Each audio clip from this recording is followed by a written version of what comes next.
The scaler screamed when my phone buzzed against the tray. I didn't look, not until the preview line lit up. "We've booked the entire week of July 4th. My assistant froze mid-step. Another buzz.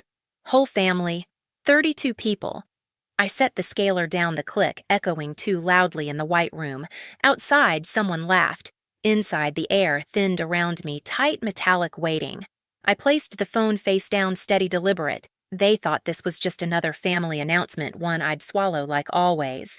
But they had no idea what a closed mouth can set in motion. My name is Juliet Rowan Hale, and most of my life has felt like standing just outside a doorway, close enough to hear everything, never close enough to be invited in. I'm the child in the middle, the filler, the one people remember only when someone else needs something. My older brother Callum was always the headline, the athlete, the risk taker, the one Mom liked to brag about at barbecues. My younger brother Evan arrived with the effortless charm of someone who'd never had to fight for attention a single day in his life. The world met him with open palms, and every time it did, my parents clapped along. I became the steady one by default, the person who made sure things didn't fall apart while no one noticed I was holding anything at all.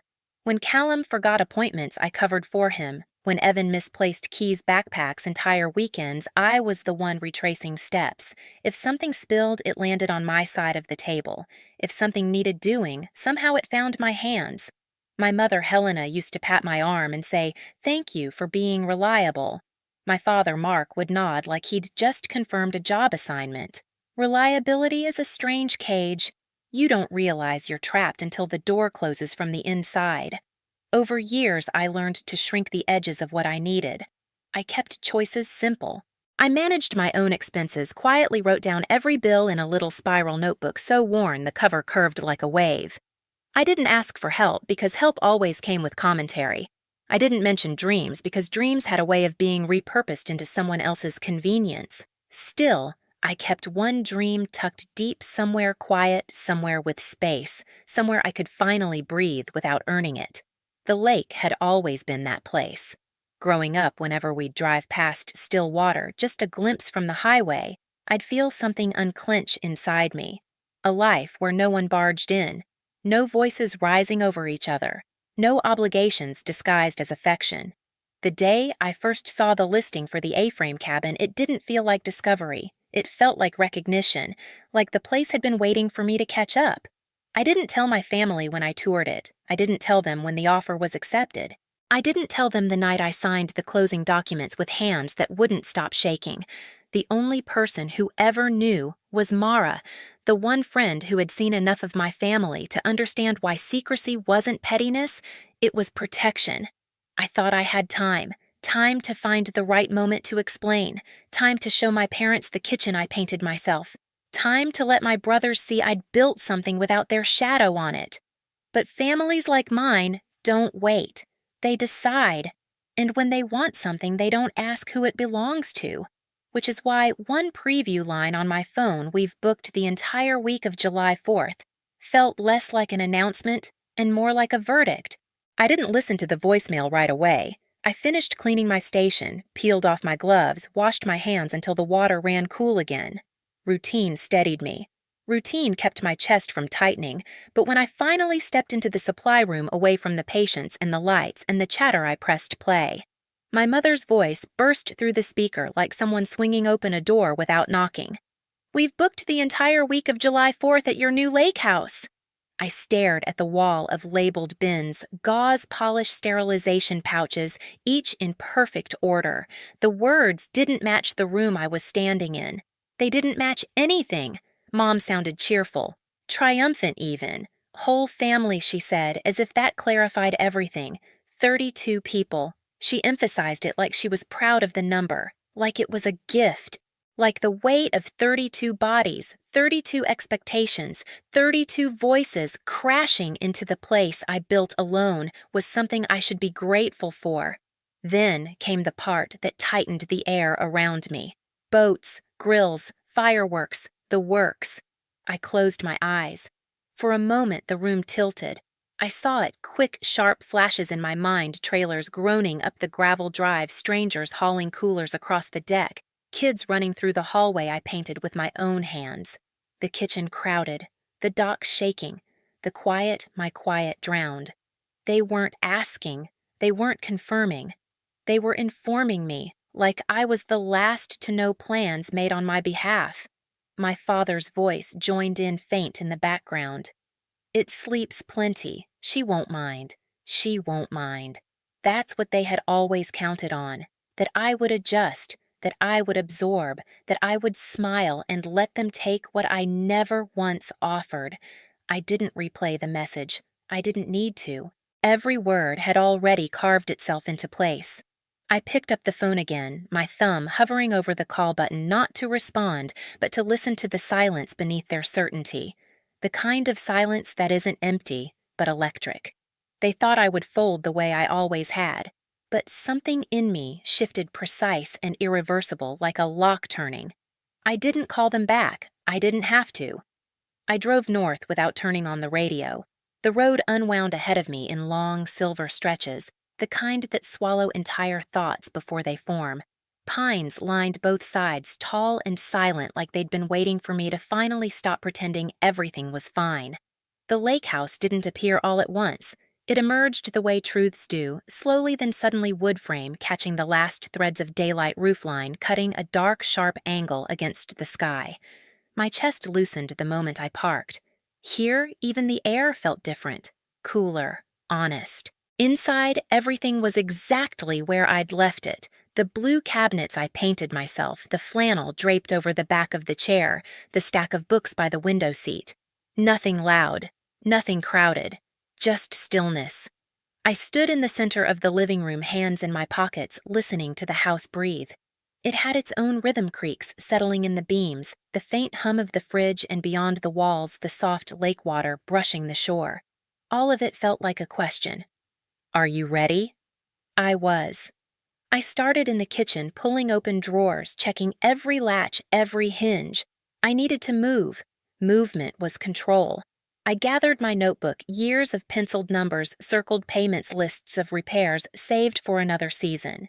Every page was proof this place existed because I built it, not because it fell into my hands. Next came the documents box. Not labeled with anything dramatic, just a plain container holding the deed, the closing papers, the insurance forms, and the receipts from every bundle of lumber, every can of paint, every tool I bought with my own money. I laid them out on the dining table, not to show anyone, just to remind myself what was true. When I was ready, I made the call. The locksmith arrived mid-morning, a quiet man with a steady gait and a toolbox that clinked with purpose. He didn't ask why I needed new deadbolts on every exterior door. He didn't comment when I pointed out the keypad I wanted installed. He didn't even raise an eyebrow when I asked for the final code to be 0814. He simply nodded and worked. The clink of metal, the low electric whir, the soft clicks, each sound felt like a page turning. By noon, he handed me a single ring with 2 keys. Only 2. No spares. No copies. No just in case hidden under the mat. Everything's set, he said. Only opens for whoever you choose. Whoever I choose. The words settled into me like warm stones. After he left, I walked the perimeter of the cabin, locked each door, pressed my palm flat against the cool metal of every new handle. It was ritualistic in a way, each touch anchoring me deeper into my own life. In the afternoon, I cleaned without needing to, wiped the counters, shook out the rugs, swept the floors twice, folded blankets, lined the books evenly, rearranged the mugs, not because the house demanded it, but because my mind did. Control didn't need volume. It needed precision. As evening fell, I stepped onto the dock. The lake rippled under the gold light, quiet and sure of itself. I sat with my feet over the edge toes, skimming the surface. The cold shocked me awake in the best way. Across the water, someone set off fireworks, early celebrations from the next town over. Sparks lifted bright against the dusk, then faded into smoke. They didn't reach my shore. I watched the reflections break into soft ripples around my ankles. Back inside, I grabbed the small wooden box I'd carved to store keys and placed the new ring carefully in the center. I closed the lid. The soft thud echoed through the room. I didn't have anger in me. Not anymore. What had replaced it was something quiet, solid, and immovable, a decision made without needing permission. I turned off the exterior lights one by one, the path, the porch, the deck. Every bulb flickered out until the house became a dark silhouette against the water, a place only I could enter. Before bed, I wrote one line in my notebook, not under the payments column or the repairs list, but on an empty page near the back. This time, I am not giving back anything they take. I closed the notebook with a soft snap. That night, the house felt different. Not fragile, not waiting. It felt claimed. I woke before sunrise and stood by the window as the sky shifted from slate to pale lavender. Mist hovered over the lake like breath held in the air. I watched until the first sliver of sun cut through it, thin and deliberate. My phone buzzed on the counter, 3 missed calls, 1 from Mom, 2 from Evan. I didn't open them. I turned the phone face down again, the same motion from the clinic, but this time steadier chosen. They wanted a week. They wanted the house. They wanted the quiet I'd built without ever noticing I needed it to survive. They thought I'd fold. But nothing in me was folding. Nothing was bending. Everything in me was aligning. I locked the front door, the deadbolt clicking into place like a point made clear. This time, I whispered into the empty room, I won't fix what they've broken. They arrived on a Thursday afternoon, loud enough to rattle the quiet before their tires even touched the gravel. I saw the first set of headlights sweep across the trees, a long, confident arc, like someone claiming land with light alone. Then another. Then another. From the loft window, I watched the caravan spill into my driveway. Callum climbed out of his truck first, slamming the door like he owned the air. Evan followed, juggling coolers and shouting directions at cousins who weren't listening. My parents' SUV parked closest to the porch, as if proximity translated to authority. I didn't move. I didn't wave. I just observed. Mom marched up the steps with grocery bags hooked on both arms, her smile already staged. She twisted the doorknob, expecting it to swing open. When it didn't, she jiggled it harder, then reached into her purse for a key that never existed. I waited until she leaned back in confusion before I opened the door myself. The sound was small. The impact wasn't. "Hi, Mom," I said, voice even, looking for something. Her expression flickered surprise, then irritation, then something sharper she tried to hide. "Sweetheart, the lock must be sticking." "This house is old. It's not sticking," I said. "It's new." Behind her, Dad frowned, scanning the porch like he was reading a blueprint he didn't approve. Callum stepped forward, grinning wide, already ready to take charge. "Ro, this place is unreal. Wait till you see the boat we brought. Kids are dying to get inside. There's no boat launch on my property." I said it quietly, almost gently. It didn't soften anything. Evan laughed, that loose, careless laugh he always used when he assumed I'd come around. "Don't be weird. Mom said you were cool with it." I looked at my mother. I didn't raise my voice. I didn't ask why. I simply held her eyes long enough for her to feel the weight of the truth she had mistaken my silence for permission for the last time.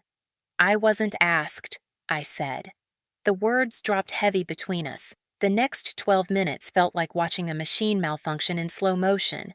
Mom tried guilt first. "We just wanted family time." "You never host anything." Dad switched to doctrine. "Families share." "You don't lock your family out. Callum went practical. You've got 8 bedrooms." "Stop being dramatic." Evan offered convenience. "It's just a week, Jules." Behind them, relatives began unpacking anyway, setting down bags, unloading a karaoke machine, dragging foldable tables like they were prepping a festival. Someone's child ran toward the dock. I stepped back inside, placed my hand on the door, and closed it. The deadbolt slid into place with a clear, unapologetic click. Voices rose immediately, confusion complaints. Then Mom's voice breaking into pleas that sounded worn at the edges. Someone knocked. Someone else tried the back door. Callum rattled the handle like force would rewrite ownership. Then came the smallest pause, the moment where they finally understood the boundary was real. I turned off every exterior light until the house was swallowed by the evening. Dark enough for them to see themselves. Quiet enough for me to hear nothing. They called. They texted. Mom left messages that tumbled from irritation to tears. Dad sent verses about obedience. Callum threatened to camp on the lawn. Evan suggested talking it out. I didn't respond. The sheriff arrived just before dusk, not because I called, but because someone else did. He knocked once, spoke through the door, calm and professional. They're insisting you let them in. Just need to confirm the property owner. I opened the door enough to hand him my documents. No explanations, no commentary, just proof. He scanned the name, nodded, and faced the waiting crowd. She's the owner. She decides who enters. The silence that followed was the loudest sound I'd ever heard from them. That night, I sat on the dock with a blanket wrapped around my shoulders while the lake mirrored the rising northern lights. 32 people huddled on the public access down the road, mosquitoes' thick tempers, thin plans collapsing one by one. They had come expecting a vacation. What they got was a consequence. For the first time in my life, the boundary was mine, and there was nothing left for them to do but feel it. The lake settled back into its rhythm once they were gone. By Sunday evening, the shoreline was clear again. No coolers, no tents, no voices carried across the water. Just quiet, the kind that doesn't wait for permission. I spent the next morning barefoot on the deck coffee warming my hands, watching the mist lift in slow, deliberate strands. It felt strange at first, having nothing to brace for no footsteps approaching, no decisions being made around me, just breath. Mine. I walked through the house, slowly touching the edges of things I'd built, the cabinet doors I sanded until my shoulders throbbed, the rug I saved for months to buy, the stack of plates Mara and I found at a thrift shop. Everything was exactly where I left it. That alone felt like a victory. The phone stayed silent on the counter, a few missed calls, no new ones. They were giving me space, though not by choice. Space when earned this way feels like a room finally cleared of smoke.